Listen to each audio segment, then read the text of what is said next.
My sound for you is not very good. Mike, can you help him? Oh, well.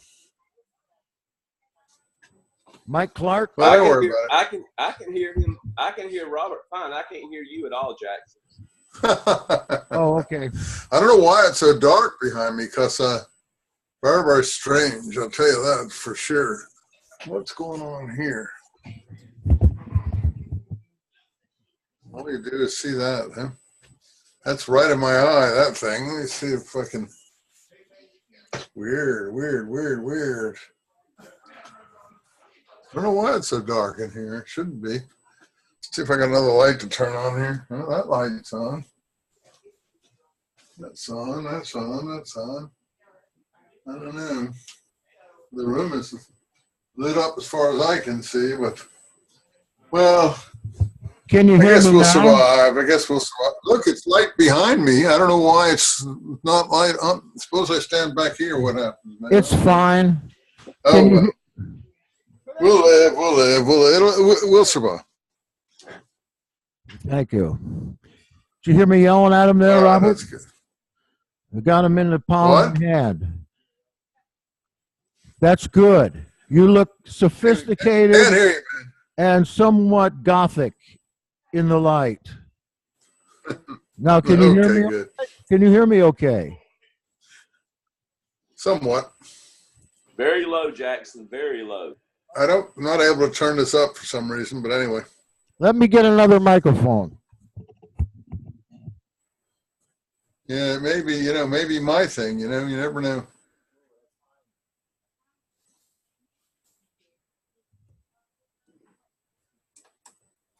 Let's see. What's this Zoom thing here?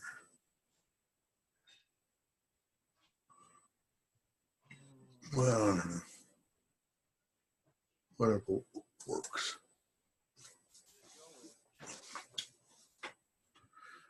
Do it like this. That's quite a fancy studio you got there, man.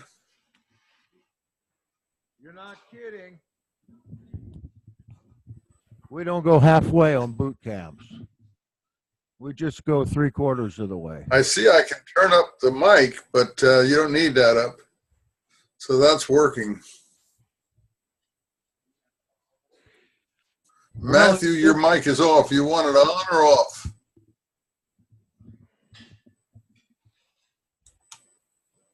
Is that Mosier on it doesn't there? Seem to. That's Matthew Mosier on there. I think you kicked him off one time. There he is.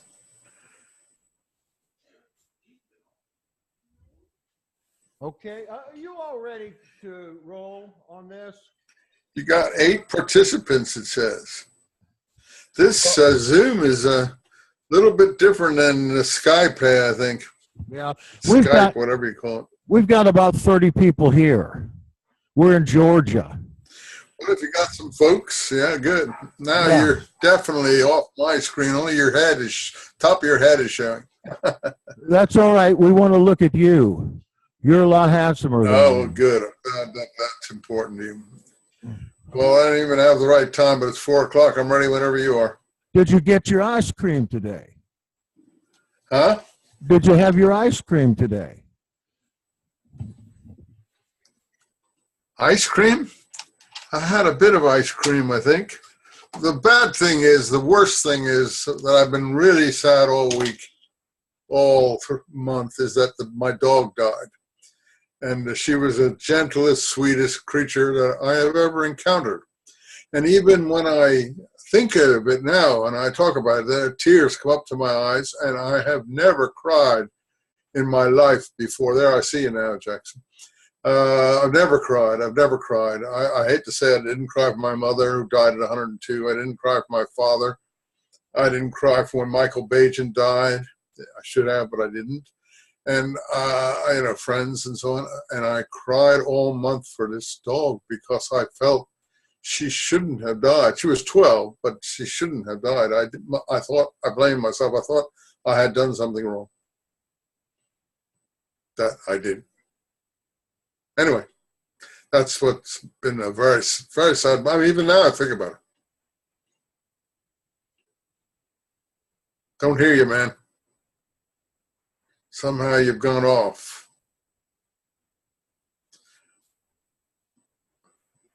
Nothing happening from, is this supposed to be on chat?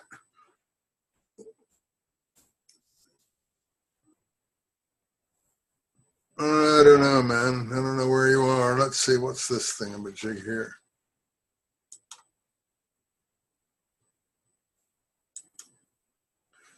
Don't hear anything, but never. Whatever works, it works. It shows you're muted, Jackson. I hear that. Hear Gregory. Can you hear it now? Yeah. Okay. You're fine. Yeah, I heard you that. You look good.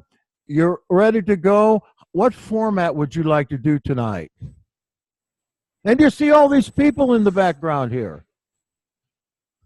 I see a lot of people in the background sitting with water bottles and computers. And are you in Florida or someplace? Mark Heston wants to formally greet you.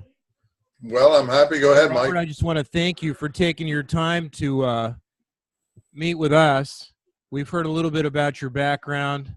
I've been familiar in the past with your books.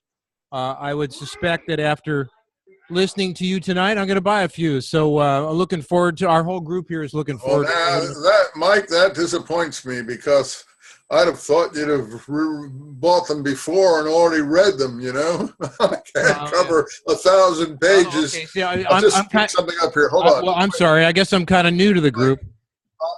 This is my most well-known book. As you can see, it's been you know, totally, you know,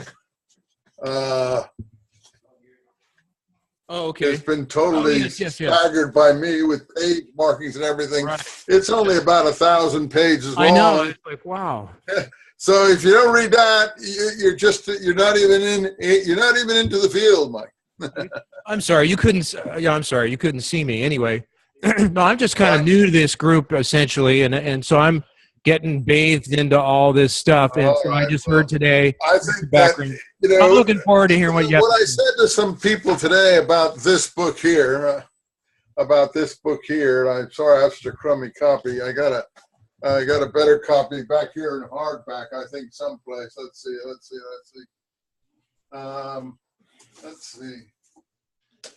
I think this is the hardback copy, which isn't too bad, you see. I think you can see it anyway. There we go.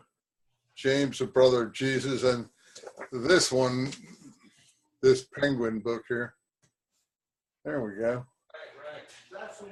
Those two are my most well-known books. The point is that, as I said to someone, that James, the brother of Jesus, is so stacked with material that, and footnotes are there, that it's very hard for the scholarly establishment to gainsay them. So what they generally do is just throw stones at you and don't read them, because if they read them, they would be hard pressed to answer anything in them. So, but I hope that groups like yours will read them through and through, and then you'll know everything I know plus what you know, because I put everything I know in those books. And there's a book behind me on the background. If you can see it, I'll just pick it up one more time.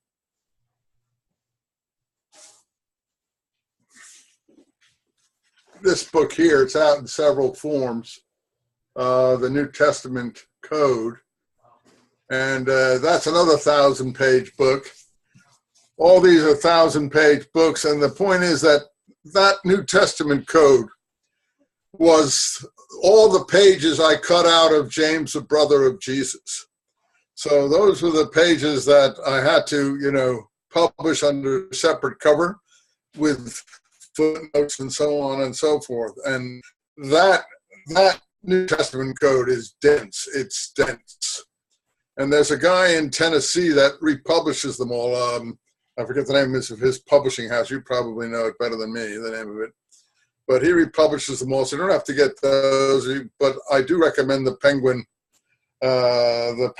James, the brother of Jesus. That book is still It's still going strong, still being published, still in the bookstore, still on sale from Amazon. So you can get that kind of thing, and it's well worth your trouble. Go ahead. Question, Jackson. Where are you going? Okay, You're like you're dancing. I'm back. Yes, I You're do. dancing? I have a question for you. I've been moving folks through Dead Sea Scrolls Uncovered this time and going through some of the fragments, but there's a backstory that I would like to hear if you can tell it, and that is the story of the trial between Elisha Qimron, Bar, and you and Wise. Can you tell that story? Or are you sworn? Well, it's a dangerous thing to do. The dangerous thing to do is everyone ends up thinks you're slandering them. My wife says, be careful, because in the end, you say the wrong thing and you've got another lawsuit on your hands. But what happened has nothing to do with me. The publisher, and if I mention his name, I'll probably get into he just retired from his position at the Biblical Archaeological Review. So you probably know his name, and I don't have to say his name, right? If I don't say his name, it's difficult for him to be slandered. He put some material in his forward. It wasn't from our material. Professor James Robinson and myself, we put the photographs together that we got from a source that I've never disclosed, and I never, well, I may in a future book, but at the moment I've never disclosed who that source was. A lot of people guess, some guess correctly, some don't guess correctly. But the point is, I didn't even tell Shanks who the source was, the man who ran the Biblical Archaeological Review and published these. So the photographs, all we did was publish the photographs of the plates, but we didn't make any commentary. And what the publisher did was put some material in his publisher's forward, which we didn't have anything to do with, nor he didn't run it by me. He ran it by Robinson, and Robinson is not a scroll man. Robinson is more a Nag Hammadi man, James Robinson. So I brought him in because I thought that we didn't want this to look like a Jewish project. We wanted this to look like a Judeo-Christian project, and he was a pretty famous guy. He was teaching for me down at Cal State Long Beach, so I asked him if he would participate, and he said he would.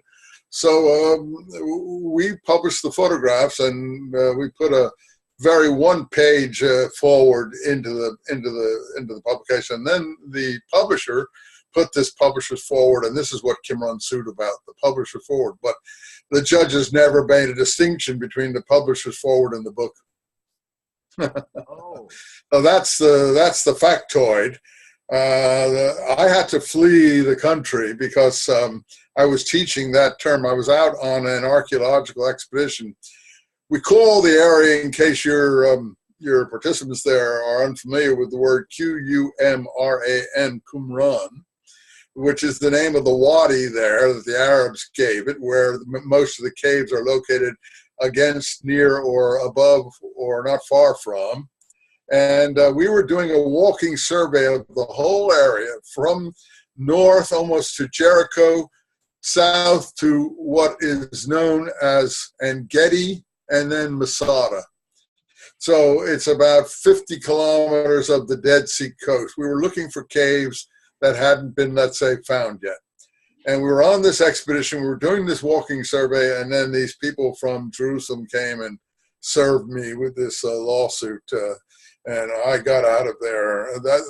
They probably needed to serve someone who was involved, who was on the spot, and I had no previous warning that this was in the making, so they were able to have me touch the surface. If I hadn't touched the surface and I'd gotten out of there quicker, the case may not have ever moved forward in an Israeli court. But it did. Anyway, I got out, and I didn't go back for another 10 years. So anything else about that statement? Yeah, we wondered, at least I did, why... Get your voice louder on that mic, Jackson. I thought you'd... Am I okay? You can hear me? Yeah. I thought you had to abscond, but I'm wondering now, because Wise's name is on that book.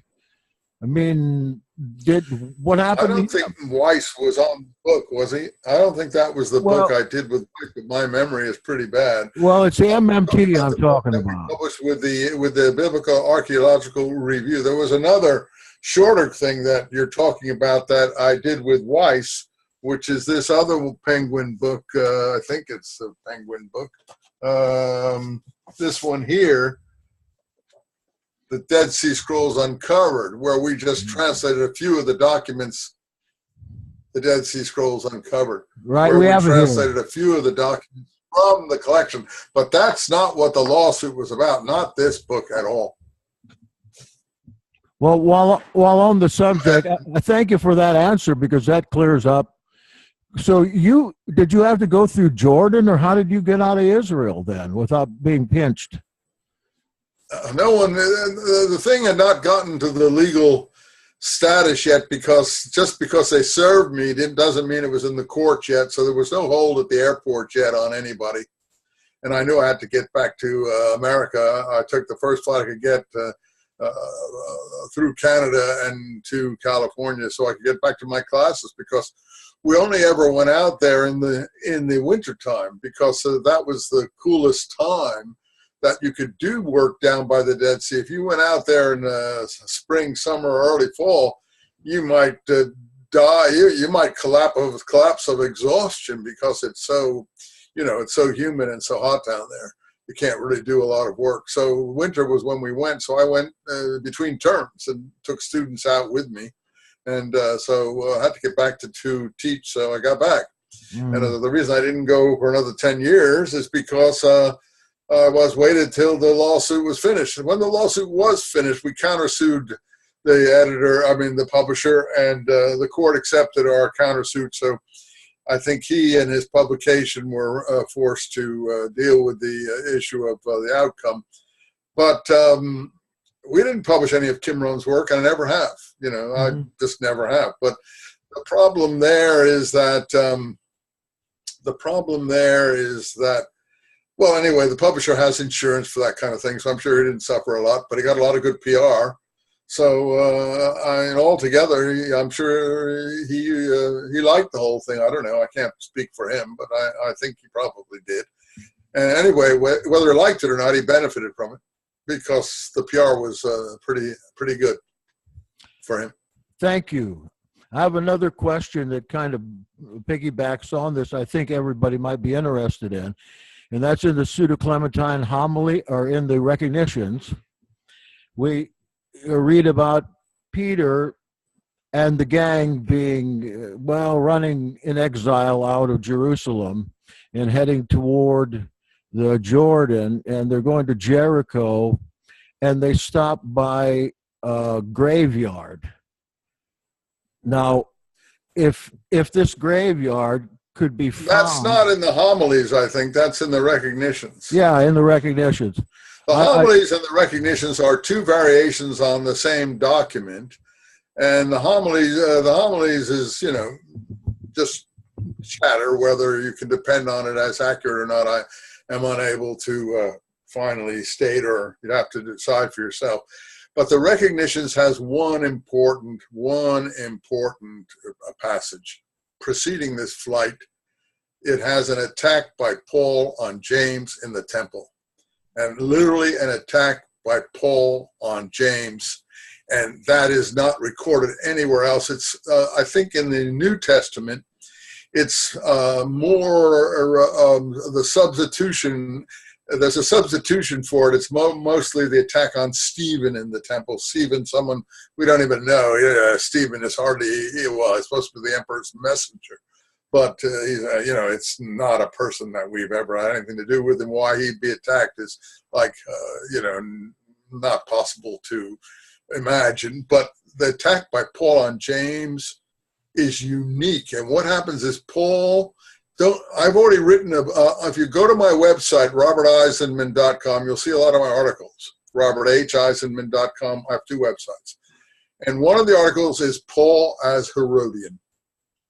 And the reason that I have made it, I think I'm the only one who, I don't want to be a braggart, but I don't know anyone else who ever imagined or considered Paul as Herodian, part of the Herodian family, but he says it himself. He says it himself. My kinsman at the end of Romans, the littlest Herod. And he sends regards to members of the Herodian family and calls them kinsmen. That's in the greetings at the end of Romans. All you have to do is look at that, and you know that he has some connection to the Herodian family. You say, well, I thought that he was born in Southeast Asia, in Turkey or whatever, Southeast Turkey, Tarsus or whatever. Yes, the Herodians had little kingdoms in those places because they were considered good Roman civil servants. Anyway, I cover all that, but I have an article, Paul as Herodian. And the point is that, where does he get his Roman citizenship from? Most people didn't have a Roman citizenship who hadn't done, just because you're living in Israel, you don't necessarily have an Israeli citizenship. And you certainly didn't have a Roman citizenship in Palestine unless you were from a very important pro-Roman background of some kind. That's where he gets it from. Well, the point is that he throws James down the steps in the recognitions. And James breaks one or both his legs, it's not clear, and they carry him down to some location outside Jericho. To my mind, that's a mind-blowing episode, which is why I emphasize it in all my works, and I recommend it to any of you. As far as the rest of those documents go, my mind is not clear enough, my memory not good enough, now I'm 80, that I can pull back if there's any other good material in those documents that would help you in any way. But let me stop a minute and tell you something. At the last sentence in the James, the brother of Jesus, is the kicker. If you're looking for the historical Jesus, you don't look in the Gospels, and I'll tell you why in a moment. I say, who and whatever James was, so was Jesus. I'm not saying that James was Jesus, but we don't have any good, reliable information about James except that one passage there in the Pseudo-Clementine recognitions. And guess where? Acts, the book of Acts, but not the first 15 chapters. It's only somewhere in the chapter 15 on to 16 when what happens? Most people who study these things, and I'm sure your followers there know this, and you know it, of course, the narrative of Acts changes. You're aware the narrative of Acts changes from the third person, he, them, she, they, to guess what? I, we. And that's why these later chapters are called the we document. And they're a killer. They're a killer. Now, they're interspaced with a little bit of the other manuscript too. But what happens in these later chapters of Acts, chapter 16 onwards, is that Paul is traveling with his traveling companion. What's his name? See, my brain isn't even good at that. But anyway, he's traveling with his traveling companion, and they go up to Jerusalem and they meet James. And it's quite clear that James is the leader of the community. Now, it hasn't been announced before. We didn't know that James was the leader of the community. Only in Paul's letters that we realize that, in Galatians and other places, we realize that James is the leader of the community because Paul is heaping abuse on him. In any event, they go up and they in chapter 21 of Acts, I think it's 21:21. It's easy, you can't miss it. He meets James to report on what he's been doing overseas. And then James says to him, but you see, Paul, guess what? We're all here zealots for the law. We're zealots for the law. The James community are zealots. That's what is being said in Acts at that point. And that is so historically, that's like an historical bombshell. And anyway, if you move on towards the end of this document, you can read it yourself. Some is reliable, some isn't. But the point is that Paul sort of implies the same thing in Galatians 1 and 2. where he starts, and then later on in Galatians. And I consider some of the Pauline letters accurate and reliable. And he kind of says that at some point there, he and Cephas, he calls him the Greek for Peter, he and Peter part company. And in chapter 2, it is quite clear. And the issue is the law and the Jamesian community and so on. So you can put these together with the letter to the Galatians and some other things, and you can start to reconstruct not only the historical James, but also the historical then Jesus, because as I said, that's the only direction you can go. Now, before we get any more questions or I leave you alone, why not the Gospels? The Gospels are very attractive documents. They are very, they are literature. And what is difficult to understand is literature is much easier to understand. Oh, I should go over here. I guess I'm getting out of my line. Literature is much easier to understand than history. History is tough as nails. So if you want to understand anyone, Jesus Christ, let's say, even Christ, already you're in Greek terminology, not Hebrew terminology. Christus is not a Hebrew word. So you're in another universe. You're in the world of literature. And where was this literature written? It was written in Greek. There's no Hebrew version of this document. It doesn't appear in the Dead Sea Scrolls, the Gospels. And so what is it? It's something written in Rome. It's a Roman composition because Paul says he went to Rome.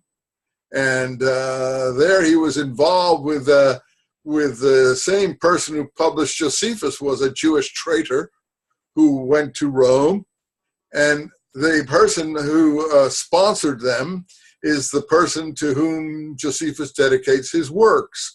And he was a high Roman official under the Roman emperors that came in at that time, the Vespasian family, the Flavians, Titus, and then Domitian, and so on. And finally, I think Domitian executed him because they fell out. And but anyway, he was a high official then. I don't know if they executed Josephus in the 90s or they didn't. But the point is that these people had the knowledge to write something about Palestine. Now look.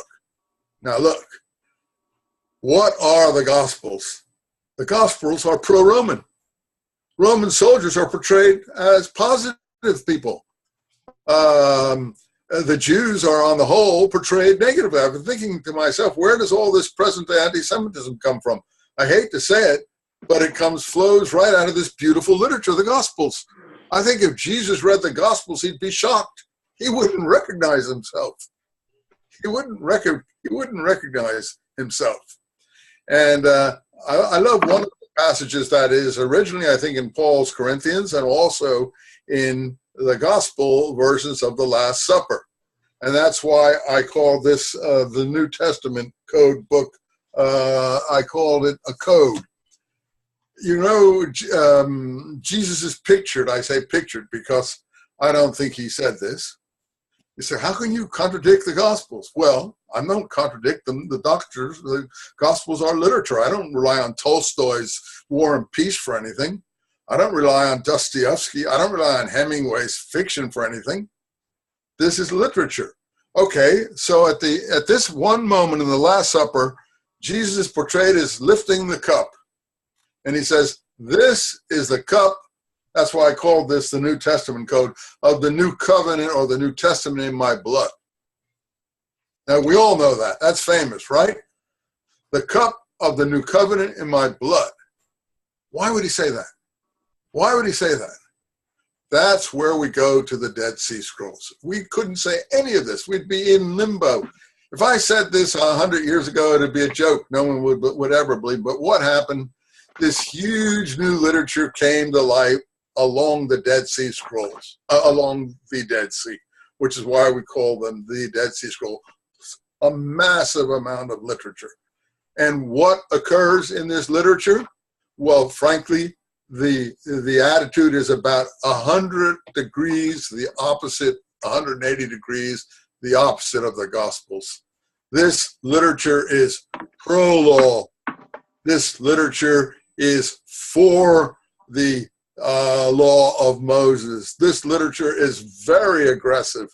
This literature is anti-foreigners. This literature is not full of love. You say, oh, I love love, I love love. Well, we all love love. But if love produces hatred, then you're in some kind of trouble there. Paul, if you read his letters, they do not exude love. There's no love in them. He is constantly condemning this person, that person. In fact, if you want to be honest, what comes through Paul's letters in the mainstream is a lot of hatred. He doesn't love his enemies. He hates his enemies. And, I don't want to hurt anyone's feelings, but read them for yourself, and you'll see, my God, this person speaks about love, but he doesn't show any love, except an occasional phrase here or there. He's fighting with everyone. He's condemning everybody, including James and even Peter at one point, who I think when he goes over to the James party in Galatians 2, he calls basically a traitor. So let's go to this cup of the new covenant in the blood. Why would they call it that? You have to go to the Dead Sea Scrolls. That's why.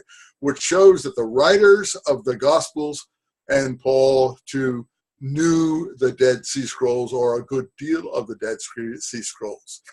And one of the documents, one of the principal documents that was found and later copied and reappeared in Cairo in what we call the Geniza.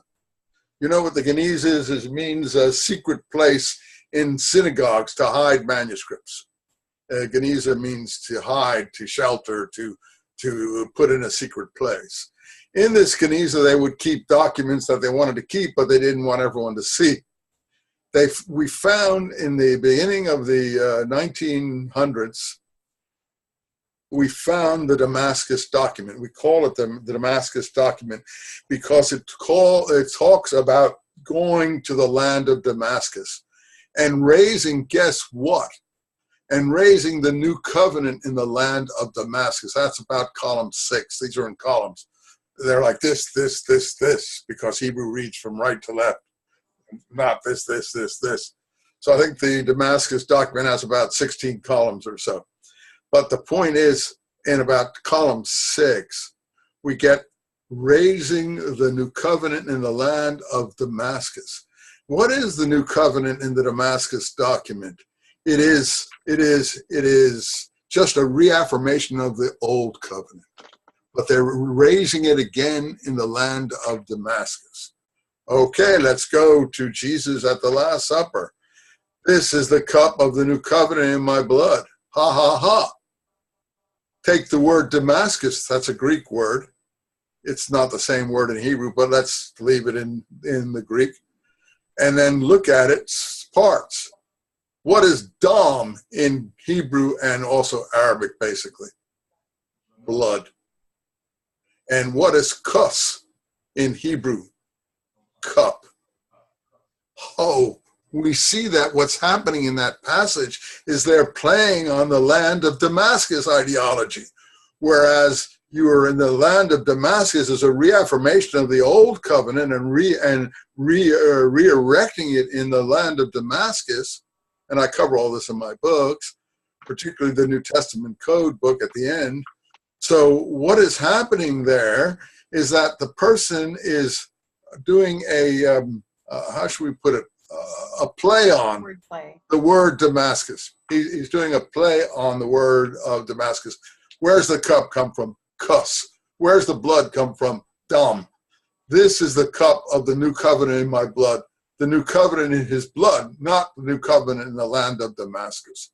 So we got a whole new religion basically built on that. I'm not trying to undermine that religion. In these days, everyone needs something to lean on, and I don't think it's bad to lean on a religion that you think teaches brotherly love and things like that. But let's be clear. Paul does not exude any brotherly love. He doesn't. And the material we have is basically Paulinized. So the picture of Jesus in the Gospels is basically Paulinized. I don't want to you say, how do you know that? How do you know? Well, let us assume that Jesus is actually crucified by the Romans, and the party that James represents are the zealots for the law. Now, we're trying to say there was a Jewish plot to get him crucified, to quote, bear false witness. Pontius Pilate really was a governor in Palestine, and he crucified more people than you can possibly imagine, apparently, and he had no pity in him. So we assume we're trying to, the way it's presented to us, he made a mistake. He didn't mean to crucify Jesus. I don't think that is accurate. So for a person to get crucified, you had to do something against the Romans. You had to be saying things that the Romans didn't approve of. You had to be causing insurrectionary activity. And I hate to say this, but I think our Jesus is one of those people and a predecessor of James, who is, again, stoned to death. And we can accept this. Josephus actually has it for a change in his works in the Antiquities. He is stoned to death for something he has said, and his body is thrown off the ramparts or something like that. But the point is, I think what the James is everywhere is called the just one. James the just one, Jacobus the just one, James Justus, James the guess what, the Tzaddik. And who is the leader of the Dead Sea Scrolls community? The Tzaddik. And what is he called in the Dead Sea Scrolls community? The teacher of righteousness. The teacher of righteousness. The Tzaddik, the just one, the teacher of righteousness, is the leader of the Qumran community. And so we start to put these things together.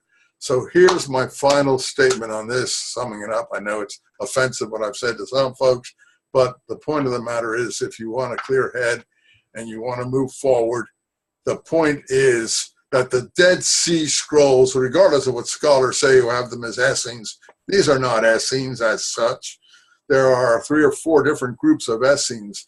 There are, as Hippolytus, the Roman historian, says, also Zealot Essenes and Sicarii Essenes.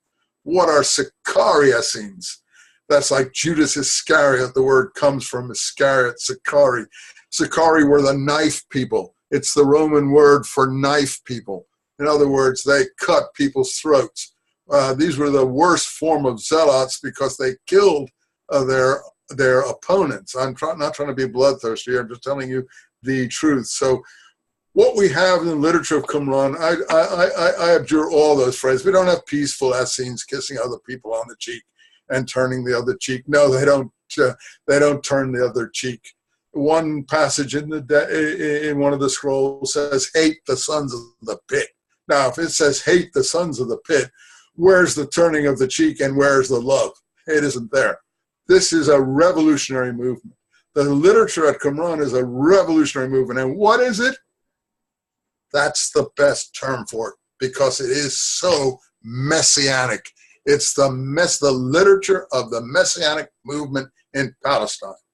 Now, so if you want to compare literature and literature, we find a whole vast literature at Qumran, which is the literature of the messianic movement in Palestine.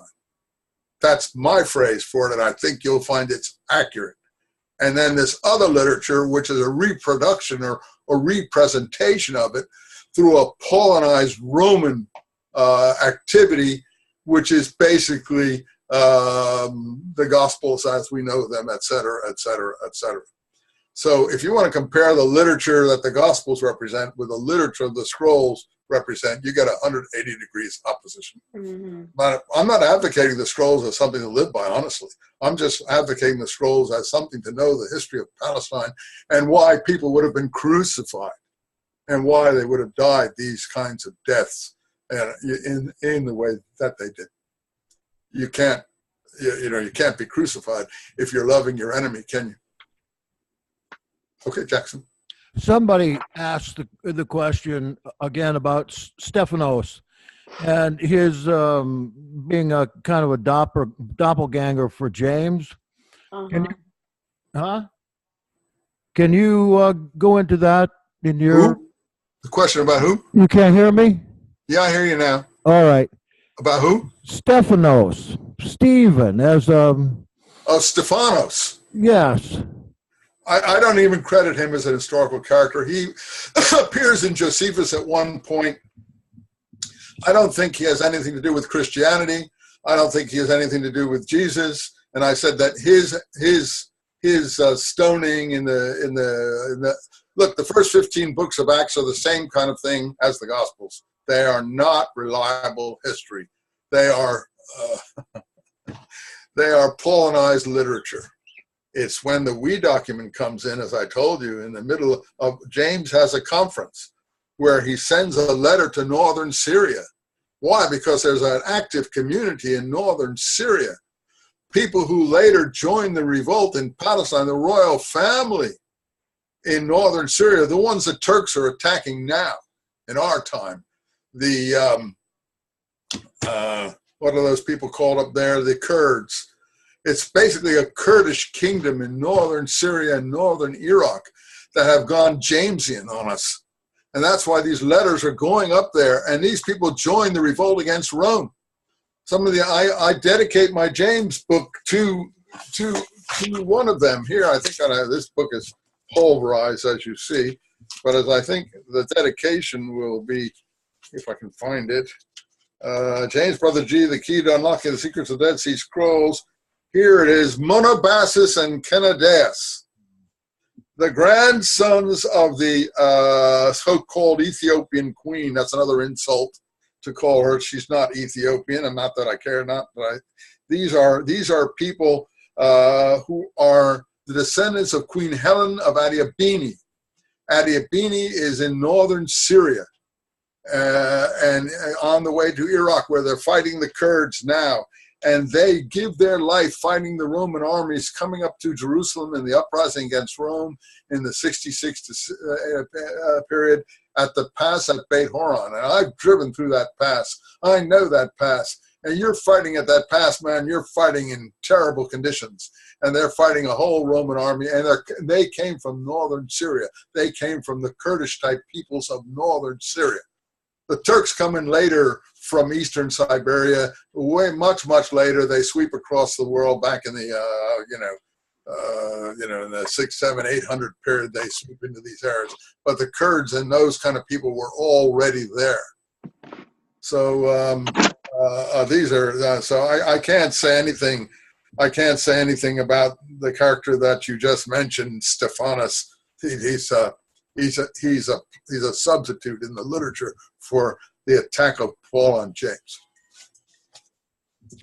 The Venerable Matthew Mosier is here, and he's a particular fan of yours, and he knows a lot about your literature. I'm just wondering, Mosier. He knows more than I know, I'm sure, by now. My brain has died. Probably, yeah. He's a young guy. Yeah. It looks to me he doesn't have gray hair yet. But I wondered, Matthew, if you had anything for Robert while we've got you both on here. Turn your mic on.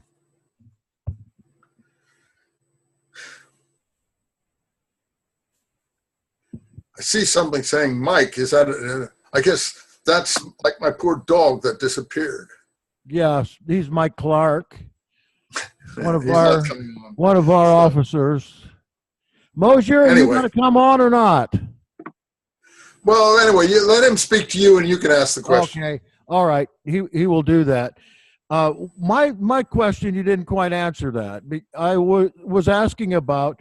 I understood that you found a geographical marker going out to Jericho in the location of the graveyard and the two sepulchres that whited of themselves.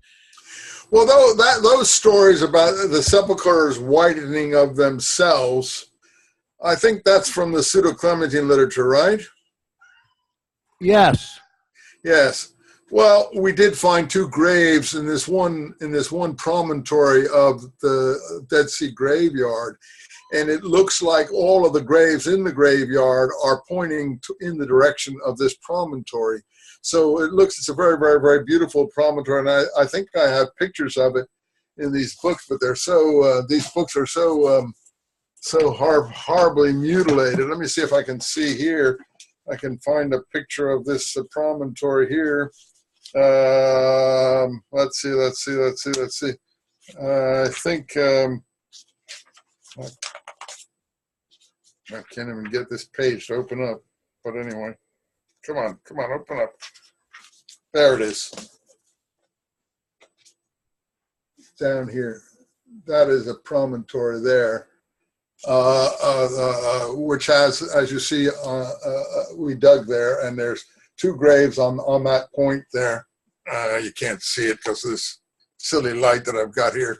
But anyway, it's the first set of pictures. Of course, I put it on the first set of pictures. I say the mausoleum in the burial monument at the head of the Qumran community, discovered by 2 CSUOB students with the Dead Sea in the background. It's an extremely beautiful location, and the whole Dead Sea is in the background. And all I can say to you is that that's all I can say about these so-called graves. I think we have a parallel to them here in the Qumran graveyard, and the graves are pointed in the direction of this. I wouldn't say monument, but this internment here on this promontory. It's a promontory among the Qumran cliffs. They're pointed toward what? North, south, or east, west? You remember? Well, they're north, south, really. Mm-hmm. They're north, south. All the graves are north, south. But there are some female graves in there, too. Mm-hmm. So, I mean, it's not just a male graveyard. So there were obviously some families that were burying there, too. And don't forget, there was this whole squabble over the James ossuary. That really annoyed me quite intensely. I don't want to get into the issues of that, but what happened was, we know from this material about James being attacked, and then it's in Josephus too, and thrown off the head, sort of the temple wall, but a promontory on the temple wall into the ground below, that he was buried there. And then at some point, it seems his bones may have been put into an ossuary. And the reason why Santiago de Compostela in northern Spain is so famous is they claim to have the St. James ossuary there. Santiago is St. Jacob, St. James. Compostela is in northwestern Spain. And there's a pilgrimage there every year. People walk there from somewhere in southern France.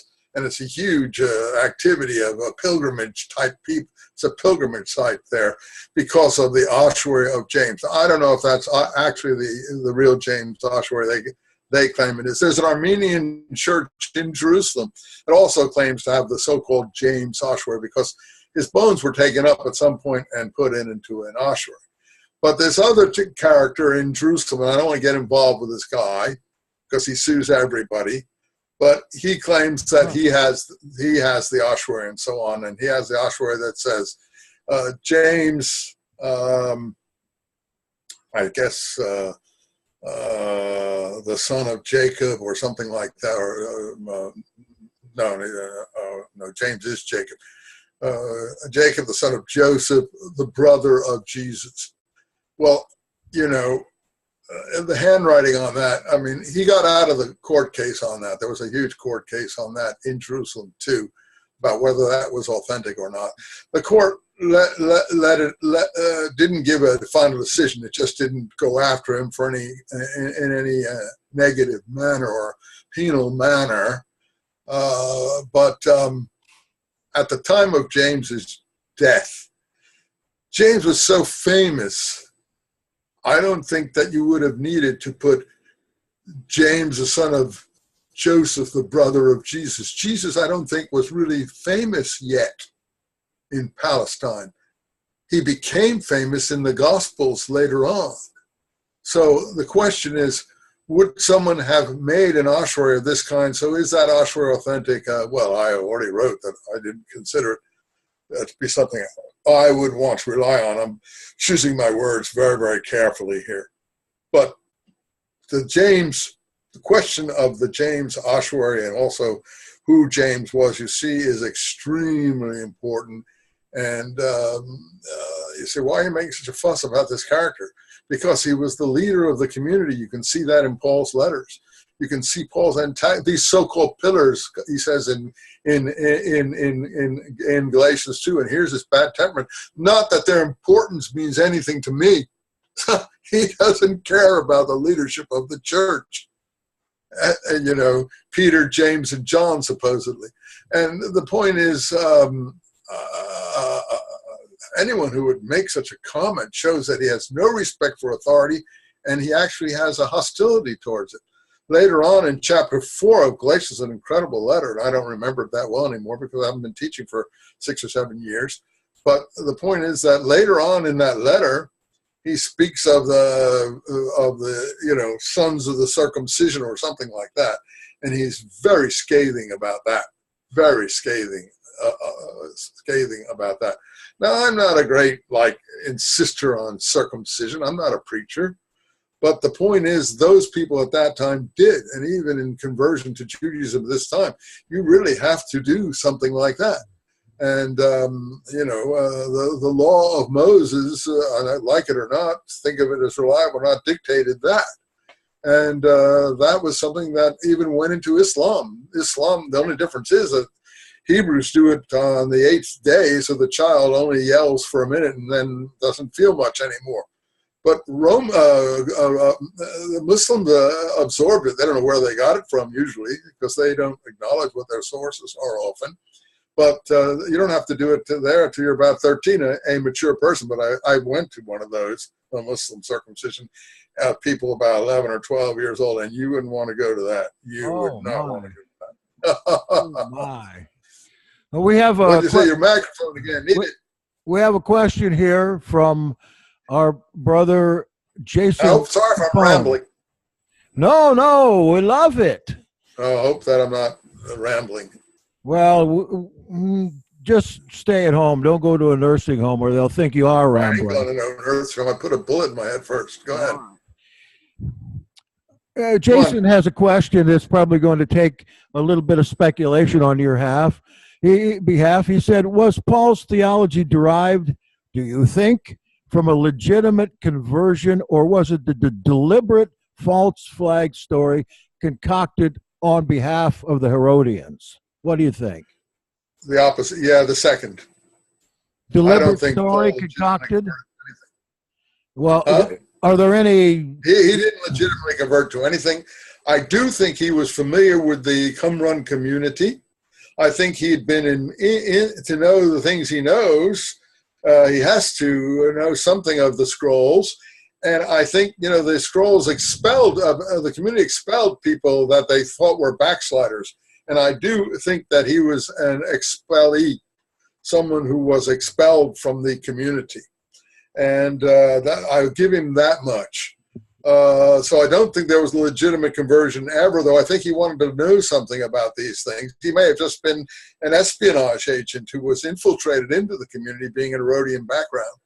So it's hard to know a lot about him. Now, what about this vision on the road to Damascus? Everyone loves the vision on the road to Damascus. And his voice cries out, Paul, Paul, why persecutest thou me? Or something to that effect. So even that vision, though I don't credit visionary experience much, I'm sorry to bother you about that. I like history. And history doesn't usually run around with visions. Visions are in literature. Anyway, Paul either he falls down or runs off to wherever he runs to southern Arabia or someplace after this vision. But the point is, even at that point, Paul is an enemy, and they're an enemy of the community for sure, and an enemy of Jesus, and an enemy of James. And the point is, I think that in the scrolls, there is a character that I have identified in the literature as the enemy. The enemy. And I do honestly think that that's Paul. I think that they know Paul, that they know by this time that he's a collaborator. They know that he's got a Roman citizenship. They know that he's in the service of the Roman emperors, and they consider him a dangerous, dangerous person, and they consider him an enemy, and they call him the enemy. And if you read my some of my commentaries on in this, no, I mean Weiss, I don't credit any, I don't advocate Weiss. He had a team in Chicago under Professor Gold, and so Gold assigned Weiss to help me out because at that time, I mean, I hadn't been studying this kind of Hebrew that closely myself. So he helped me out with the translations, but the commentaries are mine. The commentaries are mine. That is quite obvious. That's all I take credit for, the commentaries. It's quite obvious where those commentaries came from. Yeah, and Michael has since written a book of his own. I don't think he gives me any credit. And he teamed up with these other establishment Dead Sea Scroll scholars at one point, and they retranslated all the scrolls. I forget the name of the group then, what it was called. But, I mean, he's got some other theory that takes everything back to the 4th century BC, I think. I don't want to get sued or anything. Yeah. I can't remember, but it's not something that I would consider readable. I don't say it isn't readable. I'm not going to get in that kind of but not something that I would consider readable, so I haven't really taken it very. I haven't. The things that he's done since, he's got some good jobs, had some good jobs, but the things he's done since then are of no interest to me. It's about cargo cults. What is it? Weiss's book is about cargo cults. Which means what? Well, that talks means about, that you've read it, right? Oh yeah, Mosier said it. I haven't. I think. And anyway, I'm telling you, I don't tend to. Can I do one more on Paul? And ask, you can do whatever you want. All right, Paul. I'm not going anywhere. Up to your audience. They're bored, fine. I mean, I've got some energy left. All right. Some years ago, when I first read James, it led me to Acts 21 and those who were zealous for the Torah.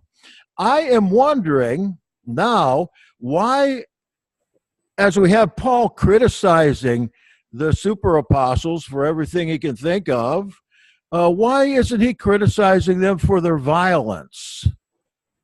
Or does he in some manner? Well, I don't think that they are violent themselves. They don't carry swords and all this sort of thing. They're not soldiers as such. You know, you can have a leader of a community, a militant, Muhammad, for instance, he's a leader of a militant community. I don't think he does a lot of fighting himself necessarily. I'm not a great admirer. I don't want people to begin to hate me on that score. But the point is that I think he borrows a lot of things without giving any credit to others. And he, once again, has the Holy Spirit talking to him. So I don't want to get into the people who have visionary and Holy Spirit type experiences. But the leadership of the Qumran group, they're not violent. They're not advocating violence. You know what they're advocating? You know what, Jackson? You know what they're advocating? Well, I'm waiting. Righteousness. Yes. Righteousness. Tzedek, the teacher of righteousness. Now, if you're a righteous person, what does that mean? What is that? What do you have to do? Well, I recently saw a video of something that was going on in Indonesia where they were doing all sorts of horrendous things to dogs, torturing them, cutting them up, and doing, I mean, it was just an awful, awful, awful video. Well, what would a righteous person have to do in a situation like that? He would have to intervene, no? So sometimes to intervene, what does it take? Turning your cheek and letting them kiss you? No, that's not what it takes. That's not what the Zealot Essenes did. That's not what the Sicarii did. What were they trying to do in Palestine, these groups? You know, the uprising in Rome, against Rome started in 66 AD. or CE, as a lot of people prefer to call it. James was killed in 62. If you look at the book of Daniel, I think there's a part in the book of Daniel, and I'm not really as clear as I used to be on all these things, but it talks about a time, 2 times and a half. A time, 2 times and a half. Mm-hmm. And you can take that, and I do take that, as 3.5 years after the death of James, the uprising began. The stopping of sacrifices in the temple on behalf of the Roman emperor. And that was not the Herodian high priest that did this. It was the zealot opposition high priest of the Qumran mindset that did it. And guess what happens after that? You have to fight. There's no way around, because the Roman troops are coming up. And I told you, they came up from the coastline where Paul had already been sent to Rome. We don't even know how he perished. There's lots of different stories. But he says when he got to Rome, no one even seemed to know who he was, and he wasn't having many problems at all. Whether he had problems later on, I'm not prepared or cannot say. But the point is, those troops were in what was called a place called Caesarea. Germans would call it Kaiseria. Kaiser, the German Kaiser was based on the word Caesar. The Russian word Tsar is based on the word Caesar. Caesar became the name for emperor. This city was not founded by Jews. It was founded by Romans. It was a Roman seaport. There was a Jewish city earlier, but it was the Roman seaport on the Mediterranean, where people like Paul were sent or went to Rome from, and Roman troops came into the country. These troops had to come up from there to Jerusalem to put down the uprising, and therefore they came through the pass at Beit Horon. I've driven through the pass on Beit Horon. You go off the main Jerusalem highway, that's a superhighway now, up through the mountains towards Ramallah, the Arab sort of main town on the West Bank. And you go up there and you go through the pass at Beit Horon. And this is where the Roman troops came up, and this is where a lot of the leaders were killed, fighting them at this pass. And then they came up and started to put down the uprising. But the point is, and they destroyed the temple and so on and so forth. But the point is the stopping of sacrifice on behalf of Caesar or the Roman Empire. You don't give a sacrifice on behalf of a monster like Caesar, particularly if he's Nero or one of his successors. You don't make sacrifice on behalf of these people. And I think those Jews were right, and I think their inspiration comes from the literature at Qumran that we call the Dead Sea Scrolls. Wow, that's quite a statement. Is it? No, we remember reading about Caligula and Petronius sending the statue of Caligula down for the temple, and what the Jews did at that time. And lovely people, all these folks, Caligula. Oh, but it seemed like that type of resistance, the next thing that would have happened after they bared their necks was certainly they would have destroyed the Romans before they even got a hole down there, I think. Well, they had as I was trying to tell you, they had a weird ideology. And I'm not for visionary ideologies necessarily. But they believed that they lived an utterly pure life in the way of teaching of the Torah and so on, and they did immerse themselves every day. That's why at Qumran you have baptism pools or immersion pools, depending on which steps, however you want to call them. But there's around 8 or 10 of them. I have pictures of them in my books. I have pictures of them in some of my videos.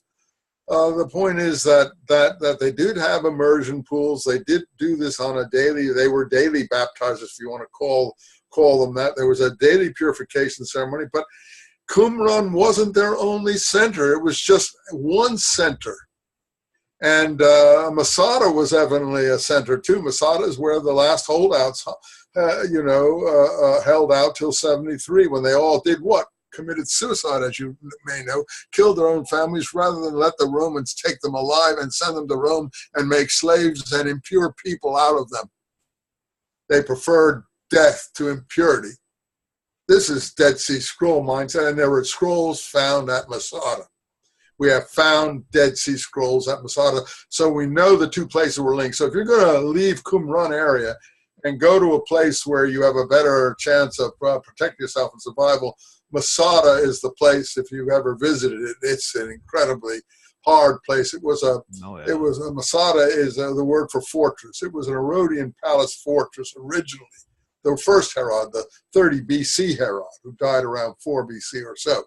But the point is that this Masada is the Hebrew word for fortress. Masada is a very impregnable type of place. And what the Romans did is they slowly, with their slave captives, built a ramp up to it so they could have the soldiers pour in. And it took them 3 years. They had it surrounded for 3 years. And it took them 3 years to finally finish this ramp, and then the soldiers poured in. But I think the night before or whatever, they poured in, everyone committed suicide. That's the story of Masada. I think you would say these are Sicarii. That's what Josephus calls them, cutthroats. But I don't think that they're Sicarii in the sense that they are cutthroats.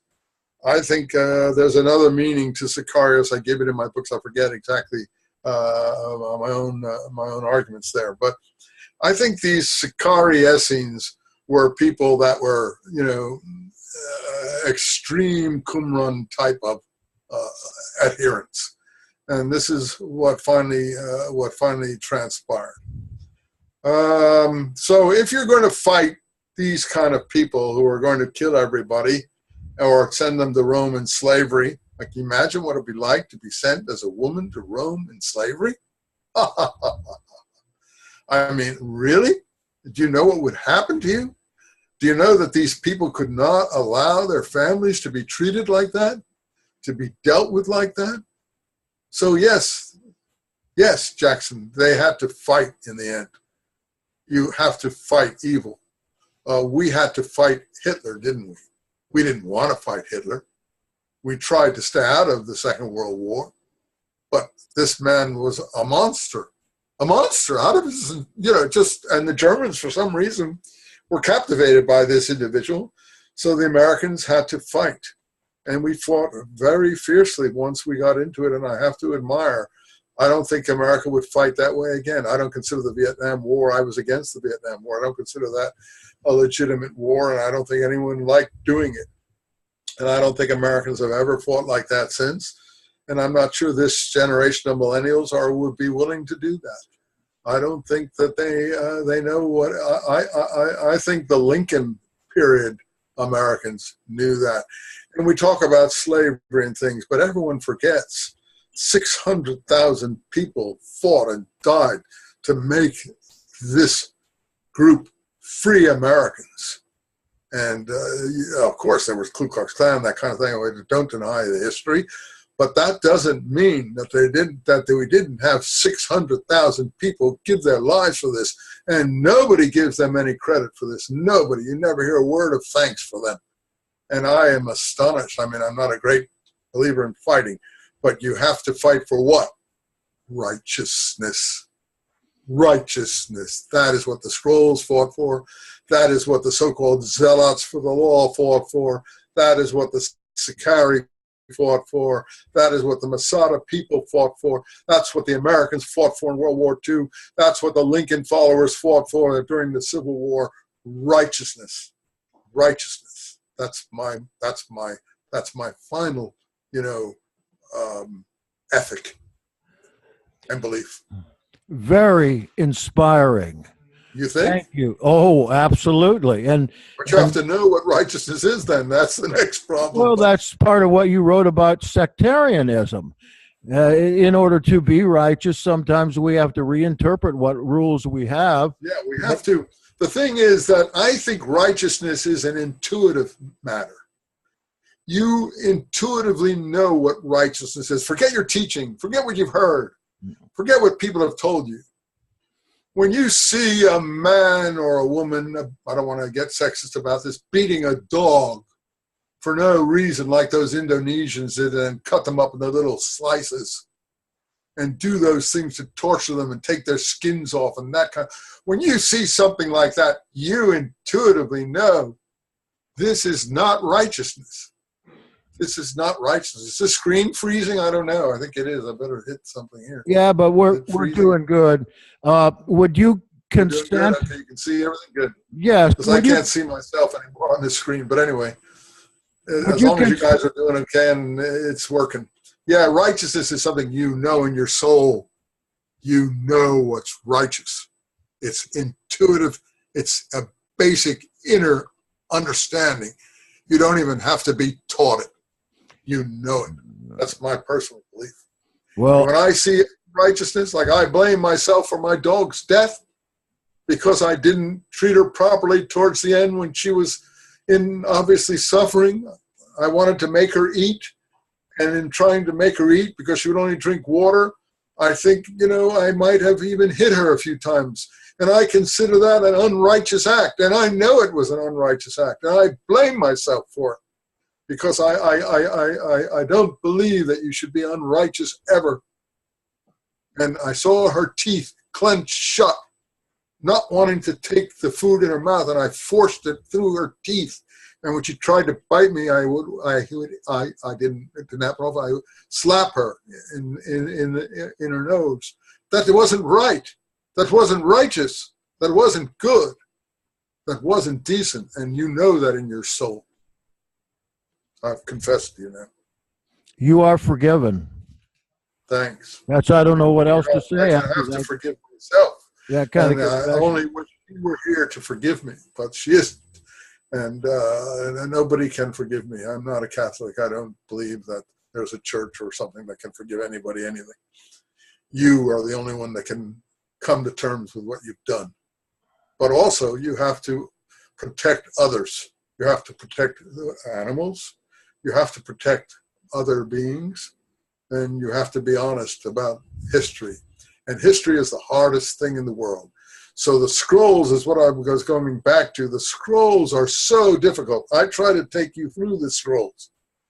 And just because you read the document doesn't mean it's easy to understand them. And there's about 10,000, pages, some multiple copies. But the point is, the scrolls are very difficult, but every single document is about righteousness, Tzedek. Z-E-D-E-K in Hebrew.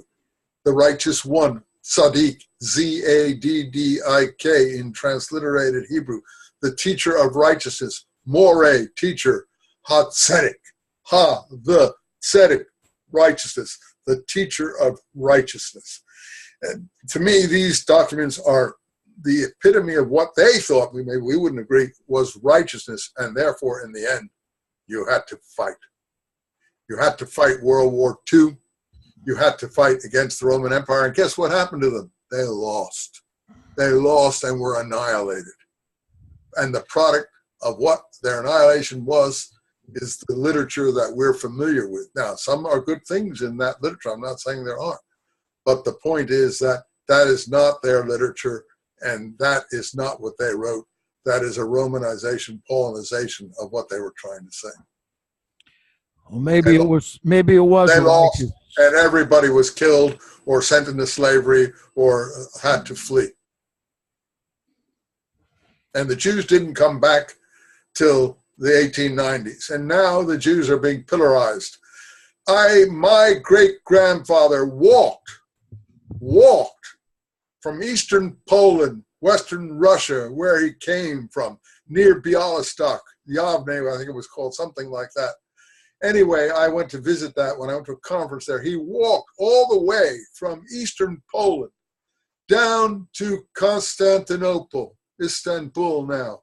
And then, I don't know how, I guess he must have taken a ship, or he may have walked through southern Turkey. Anyway, he walked to Jerusalem, and he settled in Jerusalem in the 1890s. My great-grandfather, And he's buried today on the Mount of Olives. You wouldn't believe it. He's buried on the Mount of Olives. He was given a very honorable resting place on the Mount of Olives. And you can find him there if you ever go, look, I found it. And I repaired his grave because the Arabs had thrown it down. When I went on my doctorate dissertation, when I was writing about Islamic law, I was living in East Jerusalem among the Arabs, who I enjoyed living among because I liked their customs. I liked the way they behaved, liked their food. There was no PLO at that time. And people liked the Israeli occupation because there were jobs, high-paying jobs. The people that didn't like the Israeli occupation were the upper class because they couldn't get cheap labor anymore. And everyone wanted to go over and work in Jerusalem on the Israeli side because the wages were much higher and there were socialist benefits and protections and so on and so forth.